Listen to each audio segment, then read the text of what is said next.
Well, let's talk about IR legislation passed in the Senate. What does it mean for small business and a lot of these women that are starting up businesses? Well, what's concerning is that a lot of people don't even know the details, which is easy because there is hundreds of pages to understand, and the changes, they're just it's like a tsunami of changes. One is, the change of, say, casuals, the independent contractor. I was speaking to just a florist yesterday saying, I can't employ people anymore, it's too expensive. Now, if I have a contractor, does that mean it's really kind of employing them? So that's too expensive. People are literally shutting their businesses down because they can't cope with the cost of living. Then this comes. And they've put in this particular legislation that there's jail time for people that contact their staff after hours with the right to disconnect.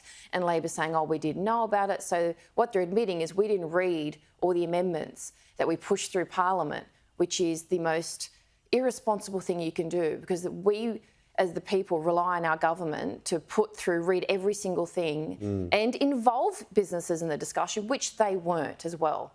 Just on that point with the phone, now the government's take on that is basically when a lot of the legislation was put together, telephones were wired up. These days people can be picking up mobile phones, you can get them at any time of the day. But then I was talking to a small business owner yesterday and he said people like me and businesses like mine have already put provisions in place where we give them more leeway, more time working from home. Yes. So I can call at 7:30 if I have to. That's right. They have informal arrangements with their team. And yes, if you need to, there's room in the legislation if you need to contact someone regarding rosters, but this is different. If you're a small business owner, you let someone, for 2 hours, they might go in the middle of the day, so you contact them at night. Does that mean you can? Does that mean you can't? Or if there's an emergency or if there's an opportunity? And also, from the employee's perspective, do you not put in that extra work to try and climb that ladder of opportunity? It's like everything that's in this bill is killing off someone's desire to run a business or work for a small business.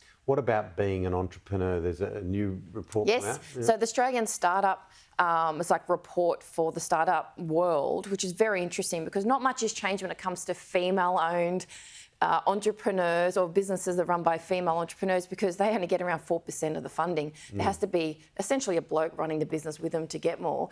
But what's really concerning is that people have said, over 90% of people said they don't feel supported by the entrepreneurial community. And this should really, this should be alarm bells for both state and federal governments that have millions of dollars in entrepreneur programs, mentoring programs that is supposed to fix that. Because if you don't feel the community's working with you, you don't get connections and negotiations and mentoring, then it's irrelevant. So we're kind of going backwards if people feel that way. So it was a really interesting piece of information that the government should listen to. Oh, absolutely. Well, now, what about this supermarket inquiry? A lot of the big supermarket really give people the irrits. Well, I think it's all one big front to look like they're doing something, inquiries and things like that. But what's concerning with this is that the supermarket blame the suppliers and the growers, saying they've put their prices up, so we've put our prices up for you. And that's not what this is supposed to be about. This is supposed to be about the fact that the price gouging and also anti-competitive with small businesses and other products. And there needs to be a thorough investigation by the ACCC itself on the large supermarkets and compare it to smaller supermarkets as well, but also there's individual products. There's not only just the farmers, but those small businesses that put their products through the supermarkets. Are they losing money here? So people need to take this more seriously, not just, that's it, we did an inquiry, not much we can do.